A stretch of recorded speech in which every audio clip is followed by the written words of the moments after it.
Hello नमस्कार, कैसे हो आप सभी? आप सभी का स्वागत है आपके अपने यूट्यूब चैनल में। और हम आज बात करने वाले हैं क्विज़ नंबर 3 के बारे में। इससे पहले हमने 2 वीडियो और डाले हैं, क्विज़ फर्स्ट और क्विज़ 2। अगर आपने उन वीडियो को अभी तक नहीं देखा है तो उन वीडियो की लिंक हमने इस वीडियो के डिस्क्रिप्शन बॉक्स में दे रखा है, तो वहाँ जाकर उस वीडियो को भी देख सकते हैं। तो आज हम बात करेंगे इंडियन जीके इतिहास प्रश्नोत्तरी के बारे में, जो यूपीएससी, रेलवे और सभी राज्यों की प्रतियोगिता परीक्षाओं के लिए बेहद ही महत्वपूर्ण, ठीक है, इंडियन जीके प्रश्नोत्तरी जो 30 प्लस प्रश्न हैं, जो बेहद ही महत्वपूर्ण परीक्षा में बार बार पूछे जाते हैं। तो हमारा पहला प्रश्न है, सड़क संहिता चिकित्सा किस शाखा से संबंधित है? कि सड़क संहिता है जो किस शाखा से संबंधित है? ऑप्शन है यूनान, बी आयुर्वेद, सी होम्योपैथी, डी एलोपैथी। तो आपको बताना है कि सड़क संहिता चिकित्सा किस शाखा से संबंधित है। ऑप्शन नंबर इसका है सही बी, कि सड़क संहिता आयुर्वेद से संबंधित है। सड़क जिसके रचयिता सड़क हैं, ये ग्रंथ हैं, सड़क संहिता के रचयिता सड़क हैं और ये आयुर्वेद शाखा से संबंधित हैं, ठीक है। क्वेश्चन नंबर दूसरा, सिंधु सभ्यता का बंदरगाह कौन सा है? कि सिंधु सभ्यता का बंदरगाह कौन सा है? ऑप्शन है कालीबंगा, बी लोथल, सी रोपड़, डी मोहनजोदड़ो। तो आपको बताना है कि सिंधु सभ्यता का बंदरगाह कौन सा है। Option number B Lothal. Lothal बंदरगाह सिंधु सभ्यता का बंदरगाह है, लोथल, जो गुजरात में स्थित है। लोथल गुजरात में है, ठीक है। क्वेश्चन नंबर 3, पुराणों में सबसे प्राचीन व प्रमाणिक पुराण कौन सा है? यानी कि पुराण है, पुराणों की कुल संख्या 18 है, तो उनमें से कौन सा सबसे पुराना और प्रमाणिक पुराण है? तो आपको बताना है, ऑप्शन इसमें दिए मत्स्य पुराण, भागवत पुराण, वायु पुराण, विष्णु पुराण। आपको बताना है कि सबसे प्राचीन और प्रमाणिक पुराण कौन सा है। ऑप्शन सभी दीजिए, अपना उत्तर सभी कमेंट बॉक्स में दें। सभी का स्वागत है। गुड मॉर्निंग, जय श्री राम, सुप्रभात। हाँ, तो ऑप्शन नंबर इसका ए सही है, मत्स्य पुराण। कि पुराणों में सबसे प्राचीन पुराण मत्स्य और प्रमाणिक पुराण भी पुराण हैं, वो मत्स्य पुराण है। ऑप्शन नंबर ए सही है, तीसरे का, सबसे प्राचीन और प्रमाणिक पुराण मत्स्य पुराण है। क्वेश्चन नंबर 4, ऋग्वेद का कौन सा मंडल सोम देवता को समर्पित है? यानी ऋग्वेद है, उस कौन सा मंडल, यानी ऋग्वेद का कौन सा मंडल जो सोम देवता को समर्पित है? ऋग्वेद में 10 मंडल हैं, ऋग्वेद में कुल 10 मंडल हैं, लेकिन कौन सा मंडल है जो सोम देवता को समर्पित है? तो वो है क्वेश्चन चौथे का 9वां, ठीक है। ऑप्शन इसमें नहीं है, 9 कर देते हैं यहाँ। तो ऑप्शन नंबर ए कह दीजिए। यानी प्रश्न है, ऋग्वेद का कौन सा मंडल सोम देवता को समर्पित है? वो है 9। 10 मंडल है, 10 में से 9वां मंडल है जो सोम देवता को समर्पित है। इसमें ऑप्शन नहीं दिया है, करते हैं ये ऑप्शन। अगला क्वेश्चन, किस देवता में बलि सूत्रों का उल्लेख किया गया है?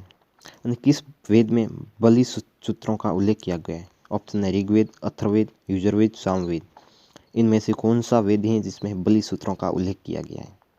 क्वेश्चन नंबर 5 का है यजुर्वेद, यानी कि यजुर्वेद है जिसमें बलि सूत्रों का उल्लेख किया गया है। क्वेश्चन नंबर 6, महमूद गजनवी के सभी आक्रमणों में से सबसे सर्वाधिक महत्वपूर्ण आक्रमण कौन सा था? यानी महमूद गजनवी था जिसने भारत पर बहुत बार आक्रमण किया, लेकिन कुल 17 बार आक्रमण किया। मोहम्मद गजनवी ने भारत पर कुल 17 बार आक्रमण किया, लेकिन उनमें से कौन सा आक्रमण सबसे सर्वाधिक महत्वपूर्ण और हानिकारक था? बहुत ही इंपॉर्टेंट क्वेश्चन, स्टार लगा देना, शानदार क्वेश्चन। वो था सोमनाथ मंदिर आक्रमण। सोमनाथ मंदिर आक्रमण, जिस पर आक्रमण लगभग मोहम्मद गजनवी ने 1825 से 26 ईस्वी में किया। यानी कि महमूद गजनवी का सभी आक्रमणों में से कौन सा आक्रमण सबसे महत्वपूर्ण था? वो सोमनाथ मंदिर, सोमनाथ गुजरात में है, वो लगभग आक्रमण 1825 से 1826 ईस्वी के मध्य हुआ था, ठीक है। क्वेश्चन नंबर 7, दिल्ली सल्तनत पर बैठने वाला एकमात्र हिंदू जो परिवर्तन होकर मुस्लिम व्यक्ति बना। यानी कि दिल्ली की सल्तनत पर बैठने वाला एकमात्र हिंदू जो हिंदू था लेकिन धर्म परिवर्तन करके मुस्लिम बना था, वो व्यक्ति कौन था? ऑप्शन है नसीरुद्दीन खुसरो, नसीरुद्दीन महमूद, अबू बकर, मसूद शाह। तो option number A Nasiruddin Khusro थे, जो दिल्ली की सल्तनत पर बैठने वाले एकमात्र हिंदू थे और वो धर्म परिवर्तन करके मुस्लिम बन गए थे। ठीक है। क्वेश्चन नंबर 8, हम्पी किसकी राजधानी है? क्वेश्चन नंबर 8 है कि हम्पी किसकी राजधानी है। बहुत इंपॉर्टेंट क्वेश्चन है, स्टार लगा देना कि हम्पी किस की राजधानी है। ऑप्शन है सोल राजवंश, विजयनगर साम्राज्य, बहमनी साम्राज्य, चालुक्य राजवंश। ठीक है, कहाँ है तो हम्पी किसकी राजधानी है? हम्पी राजधानी है विजयनगर साम्राज्य की। हम्पी विजयनगर साम्राज्य की राजधानी है। ऑप्शन नंबर बी, इसका बी सही है। ऑप्शन नंबर की हम्पी विजयनगर साम्राज्य की राजधानी है वो कर्नाटक में स्थित है। कर्नाटक के अंतर्गत स्थित है हम्पी, कर्नाटक। क्वेश्चन नंबर 9, तेनालीराम विजयनगर साम्राज्य के किस राजा के दरबार में राजकवि था? यानी तेनालीराम थे जो विजयनगर साम्राज्य के किस राजा के दरबार में राजकवि थे? Important question. ऑप्शन है कृष्णदेव राय, नरसिम्हा राय, तिरुमाला देव राय, विष्णु देव राय। ऑप्शन दीजिए। ऑप्शन है चार आपके सामने, आपको उत्तर देना है कमेंट बॉक्स में। तो इसमें कृष्णदेव राय ऑप्शन नंबर ए है। कृष्णदेव राय के अंदर कृष्णदेव राय थे जिनके दरबार में तेनालीराम नामक बहुत विद्वान राजकवि रहते थे। उन्होंने लगभग 5 महाकाव्य की रचना की थी। उनमें से पांडुरंग महामाती बहुत ही महत्वपूर्ण था। पांडुरंग महामाती, जिसमें से इन्होंने 5 महाकाव्य लिखे थे, 5, जिसमें पांडुरंग बहुत इंपॉर्टेंट था। ठीक है। क्वेश्चन नंबर 10 कि चार मीनार का निर्माण निम्न में से किस व्यापक रूप से फैली बीमारी के उन्मूलन की याद में किया गया? इंपॉर्टेंट क्वेश्चन, स्टार लगा देना सभी। आप सभी से निवेदन है कि इस वीडियो को अंत तक देखें, क्योंकि इस वीडियो में बहुत ही शानदार क्वेश्चनों का समावेश है जो प्रत्येक प्रतियोगिता परीक्षा में पूछे जाने वाले इंपॉर्टेंट क्वेश्चन हैं। प्रश्न आपको पढ़ते वक्त सरल लगते होंगे, लेकिन एग्ज़ाम की दृष्टि से बहुत ही इंपॉर्टेंट है। तो आप इस वीडियो को लास्ट तक देखें, अपने दोस्तों में भी शेयर करें। अगर वीडियो को आपने बीच में या अधूरा छोड़ दिया तो आपको पूरा का पूरे वीडियो की जानकारी प्राप्त नहीं होगी, जिससे आपको ही नुकसान है। ठीक है। और अपने दोस्तों में शेयर करें। आप सभी लाइक, शेयर और कमेंट जरूर करें। ठीक है। तो हम बात करेंगे अब क्वेश्चन नंबर 10 के बारे में कि चार मीनार का निर्माण निम्न में से किस व्यापक रूप से फैली बीमारी के उन्मूलन की याद में किया गया? चार मीनार जो कि हैदराबाद में स्थित है, चार मीनार हैदराबाद, जिसका निर्माण किस व्यापक रूप से फैली बीमारी के उन्मूलन की याद में किया गया था? तो वो था प्लेग। ठीक है। Option number D, plague. Option number D, plague बीमारी के व्यापक उन्मूलन के बाद उसकी याद में चार मीनार का निर्माण किया गया, प्लेग बीमारी के कारण। ठीक है। क्वेश्चन नंबर 11 कि तुलसीदास किसके समकालीन थे? देखिए, तुलसीदास थे वो किसके समकालीन थे? अकबर के, औरंगजेब के, हुमायूं के, शाहजहां के। ऑप्शन आपके सामने, उत्तर दीजिए सभी को गुड मॉर्निंग। आप सभी के लगातार उत्तर सही आ रहे हैं। तुलसीदास किसके समकालीन थे? तो 11वें का उत्तर है अकबर की। तुलसीदास वो अकबर के समकालीन थे, जिन्होंने रामचरितमानस तुलसीदास ने लिखा था, जो अवधी भाषा में लिखा गया था। कि तुलसीदास इन्होंने एक रामचरितमानस ग्रंथ की रचना की थी, जो अवधी भाषा में उसकी रचना की थी। ठीक है। क्वेश्चन नंबर 12 कौन से गुरु को औरंगजेब ने फांसी दे दी थी? देखिए, वो कौन से गुरु थे जिनको औरंगजेब ने फांसी दी थी? ऑप्शन है गुरु रामदास, गुरु तेग बहादुर, गुरु नानक, गुरु गोविंद सिंह। आपको सभी को उत्तर देना है। ऑप्शन पढ़ लीजिए कि वो कौन से गुरु थे जिनको औरंगजेब ने फांसी दे दी थी। तो क्वेश्चन नंबर 12 का उत्तर है Guru Tegh Bahadur. Option number B, Guru Tegh Bahadur थे जिनको औरंगजेब ने फांसी दे रखी क्या फांसी दी थी, जो लगभग गुरु तेग बहादुर सिखों के 9वें गुरु थे। सिखों के 9वें गुरु कौन थे? गुरु तेग बहादुर, जिनको औरंगजेब ने फांसी दे दी थी। ठीक है। क्वेश्चन नंबर 13 मिर्जा गालिब किस सम्राट के समय में थे, यानी मिर्जा गालिब थे वो किस सम्राट के समय थे। ऑप्शन आपके सामने, अकबर, अकबर द्वितीय, जहांगीर, बहादुर शाह द्वितीय। क्वेश्चन नंबर 13 का उत्तर है बहादुर शाह द्वितीय। बहादुर शाह द्वितीय थे जो मिर्जा गालिब बहादुर शाह द्वितीय के समय में थे। और बहादुर शाह, इसे बहादुर शाह जफर को कहा जाता है, कि बहादुर शाह द्वितीय को बहादुर शाह जफर भी कहा जाता है। क्वेश्चन नंबर अगला है कि भारत के प्रसिद्ध म्यूर सिंहासन को कौन लूट कर ले गया था, यानी भारत के प्रसिद्ध म्यूर सिंहासन था उनको कौन लूट कर ले गया था। इंपॉर्टेंट क्वेश्चन, स्टार लगा देना सभी, कि भारत के प्रसिद्ध म्यूर सिंहासन को कौन लूट कर ले गया था। नादिर शाह, अहमद अली, मोहम्मद गोरी, आदिल साहब। उत्तर देना आप सभी को, इम्पोर्टेंट क्वेश्चन है। क्वेश्चन नंबर 14 का उत्तर है नादिर शाह। नादिर शाह थे जो भारत के प्रसिद्ध म्यूर सिंहासन को लूट कर ले गए थे, ठीक है, नादिर शाह। ऑप्शन नंबर ए 14 का। क्वेश्चन नंबर है 15वां, कि भारत का नेपोलियन किसे कहा जाता है। भारत का नेपोलियन किसे कहा जाता है, बहुत इंपॉर्टेंट क्वेश्चन, याद रखने योग्य। सभी अपनी नोटबुक में इतने इंपॉर्टेंट क्वेश्चन लिख देना, इसकी पीडीएफ भी आपको प्राप्त हो जाएगी, इन प्रश्नों की पीडीएफ भी आपको प्राप्त हो जाएगी, ठीक है। तो प्रश्न है भारत का नेपोलियन किसे कहा जाता है। भारत का नेपोलियन किसे कहा जाता है, 15वें का उत्तर है। तो आपको सबको पता है कि समुद्रगुप्त थे। भारत का नेपोलियन समुद्रगुप्त कहा जाता है, वो गुप्त वंश से थे, ठीक है, Samudragupta. Option number D, Samudragupta Bharat के नेपोलियन कहा जाता है जो गुप्त वंश से संबंधित थे, ठीक है। क्वेश्चन नंबर 16, बाल गंगाधर तिलक को भारतीय अशांति का जनक किसने कहा था, यानी कि बाल गंगाधर तिलक थे जिनको भारतीय अशांति का जनक किसने कहा था।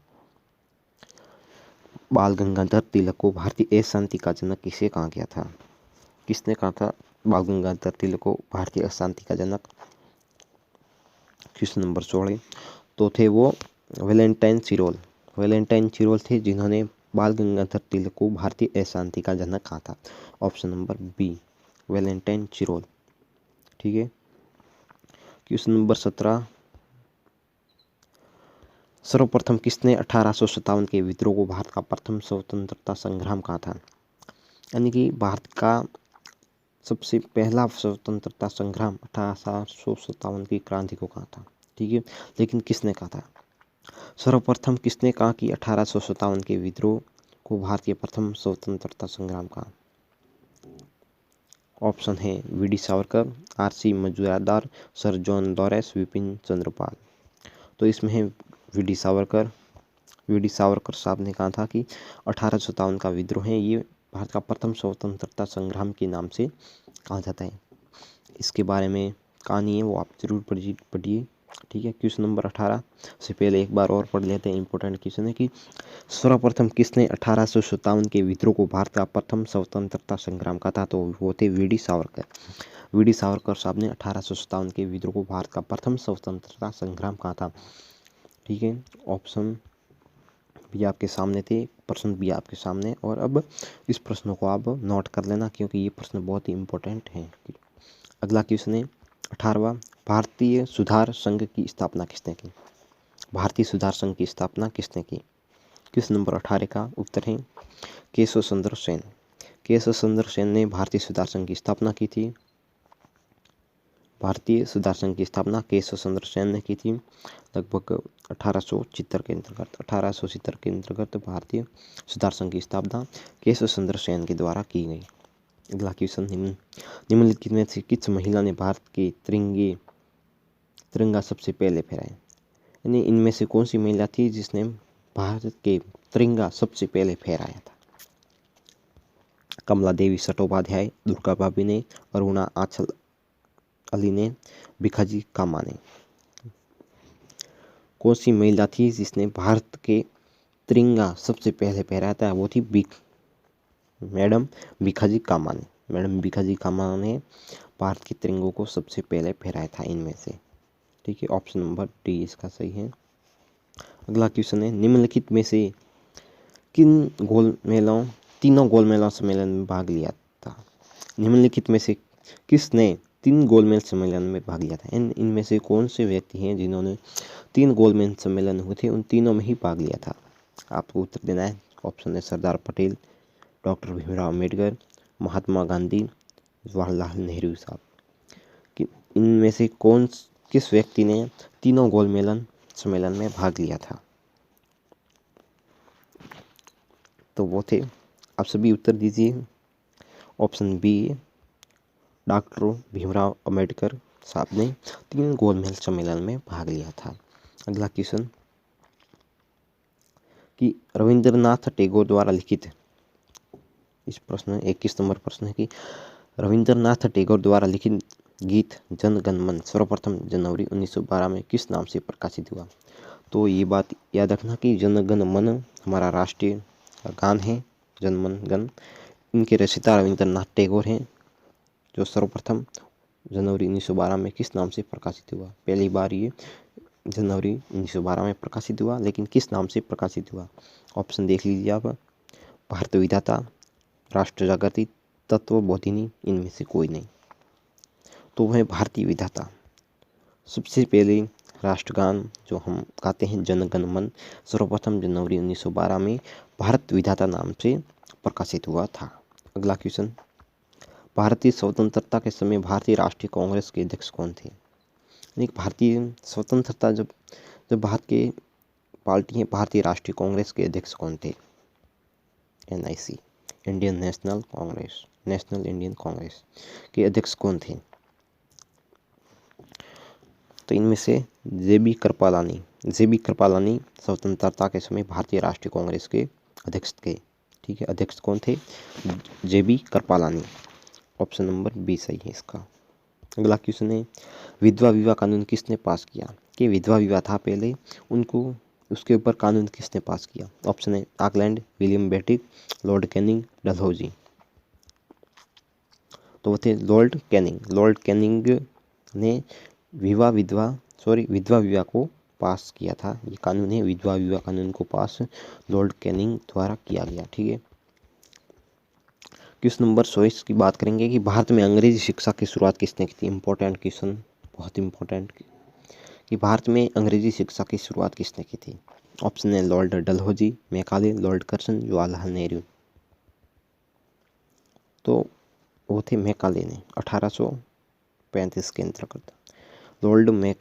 मैकाले के द्वारा भारत में अंग्रेजी शिक्षा की शुरुआत 1835 ईस्वी में की गई। ठीक है,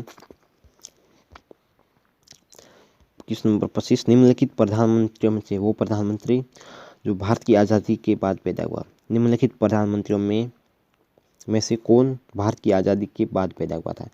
इनमें से नहीं, ऑप्शन दिए हुए से यार, इनमें से कौन सा प्रधानमंत्री है जिनका जन्म आज़ादी के बाद हुआ था? ठीक है, तो वो है हमारे नरेंद्र भाई मोदी जी। नरेंद्र मोदी जी का जन्म 17 सितंबर 1950 में हुआ था। 17 सितंबर 1950 में नरेंद्र मोदी जी का जन्म हुआ था। वो भारत की आज़ादी के बाद पैदा हुए थे। ठीक है, question number 26, all India Muslim league की स्थापना किस वर्ष हुई? कि ऑल इंडिया मुस्लिम लीग की स्थापना किस वर्ष हुई? ऑप्शन 1918, 1914, 1906, 1905। सभी को उत्तर देना है। तो वो था 1906 के अंतर्गत। 1906 के अंतर्गत ऑल इंडियन मुस्लिम लीग की स्थापना की गई, जो ढाका में की गई थी। ओके, ठीक है, क्वेश्चन नंबर 27, सबसे पुरानी स्मृति कौन सी है? सबसे पुरानी स्मृति कौन सी है? तो वो है मनुस्मृति।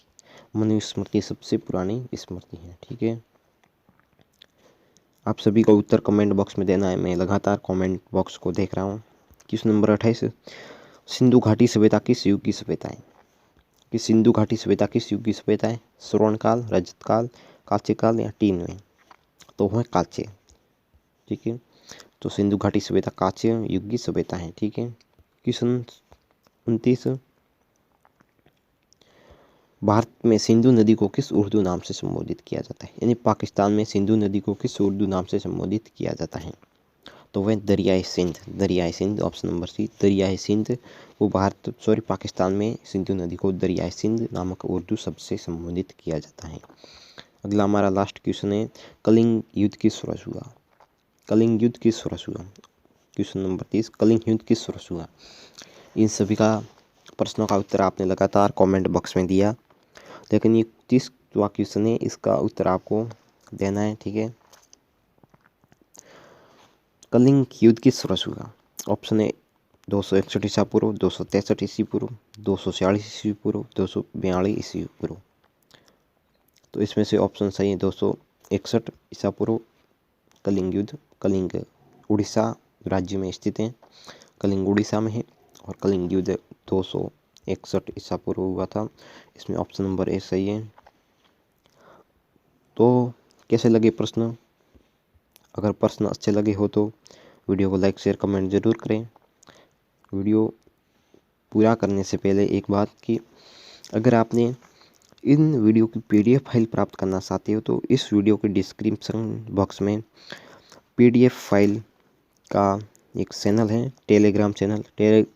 टेलीग्राम चैनल में शामिल होकर आप प्रत्येक दिन की प्रत्येक PDF प्राप्त कर सकते हैं, जिसमें आपको पढ़ने नमस्कार में आसानी दोस्तों, होगी। अगर आप चैनल पर धन्यवाद। नए हो तो हमारे चैनल को सब्सक्राइब करके साथ में दी बेल आइकन दबा के ऑल नोटिफिकेशन को ऑन कर लें, ताकि आने वाली प्रत्येक वीडियो की जानकारी आप तक पहुंच सके।